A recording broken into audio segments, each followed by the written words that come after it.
Welcome to the Money Management webinar. I often say if this area is not handled, nothing else matters. It doesn't matter how great of an investor you are.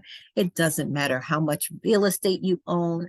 What matters is that when resources are flowing in and out of your life, you're making the smart choices with them so that your resources last your lifetime and leave a legacy.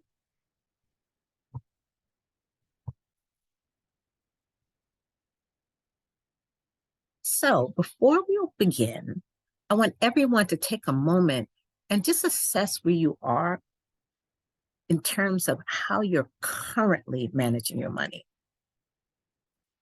Are you a beginner? You don't currently have a plan for where your money will be going and how it will be spent, and you're not really prioritizing paying yourself first. If you're competent, you have a plan for how your money will be spent, and you do a pretty decent job at sticking to it, but you're not really paying yourself first as much as you could. It's less than 20% of your gross income. You may be contributing 2 or 3%, let's say, to your retirement account. And then if you're proficient, you're pretty skilled at managing your money. And most importantly, you're paying yourself first a minimum of 20% of your monthly income. Studies show if you did this, if you were in the habit of paying yourself first 20% of your monthly income, you will find yourself having a great deal of financial stability in your life. And then there's the expert, where you're really skilled at managing your money. You're paying yourself a minimum of 30% more of your monthly income, and you tend to be free of consumer debt. And I'm talking about consumer debt, not a mortgage. And you don't really carry a balance, even if you do use a credit card. So take a moment to assess where you are. And remember, we always say put the past in the past. With the new information that you're getting, your future could look like whatever you intend it to be, but it's always good to assess, where do I stand currently? So this conversation is about budgeting, and it's important to understand the difference between budgeting, tracking, and measuring. So take a moment and just pause this video for a second and take a stab at writing down your understanding of the difference between these three things. So what is the difference? So budgeting is setting intentions for where your money will go. Every penny that comes in, you have an intention for where it's going. We're going to talk about, and I'm going to show you how to set up what's called a zero-based budget. This is a time-tested way from a wealth building perspective to pay yourself first and direct resources towards purchasing assets that will grow.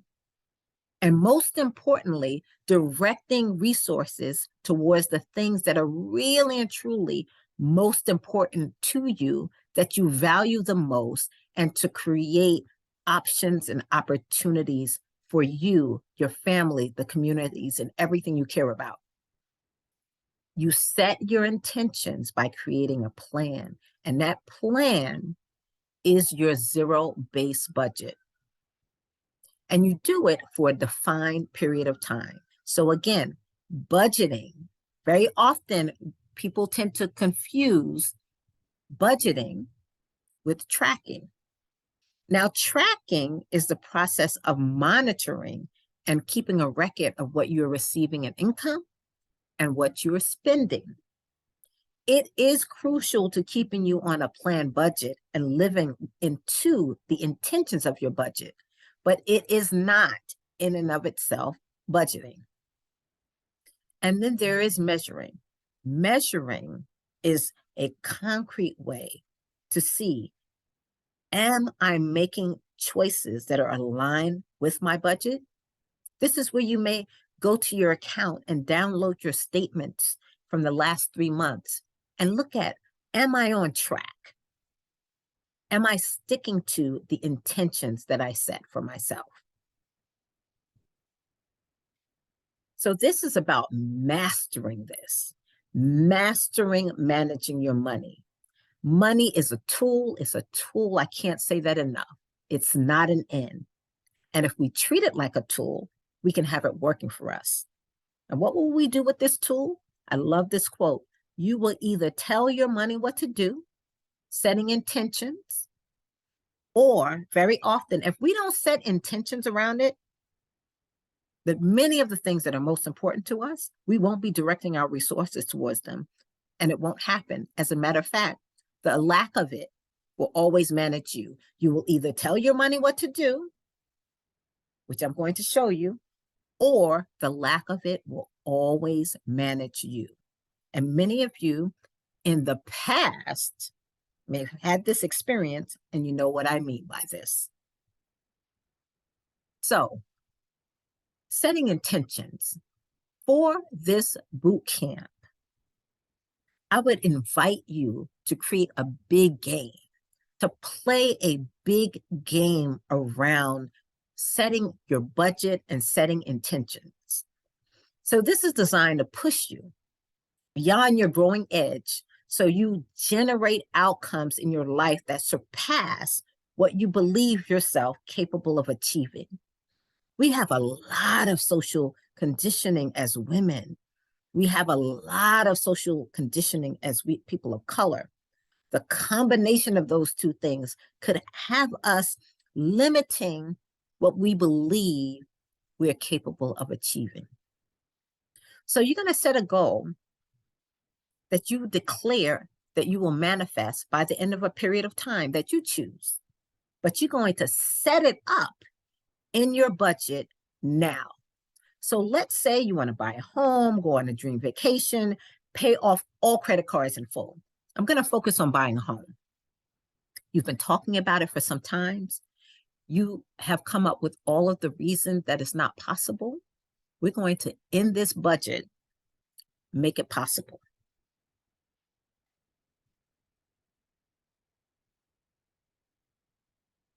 Now we have our big dream, our big game.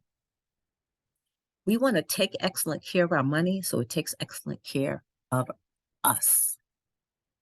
We want to set intentions and direction for our money based upon this big game that we're setting up.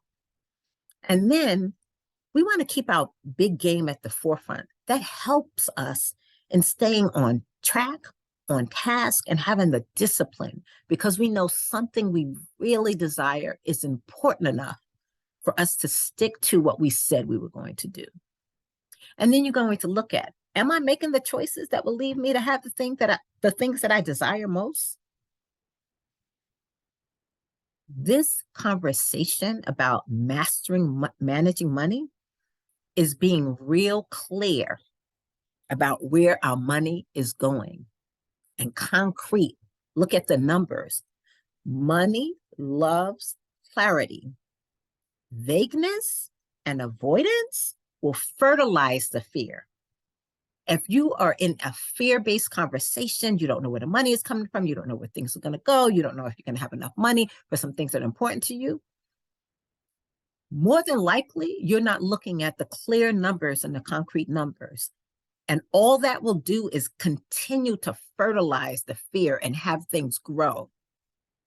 When this happens, it creates inertia, and it will put you on a downward spiral. Now remember, this is in the past.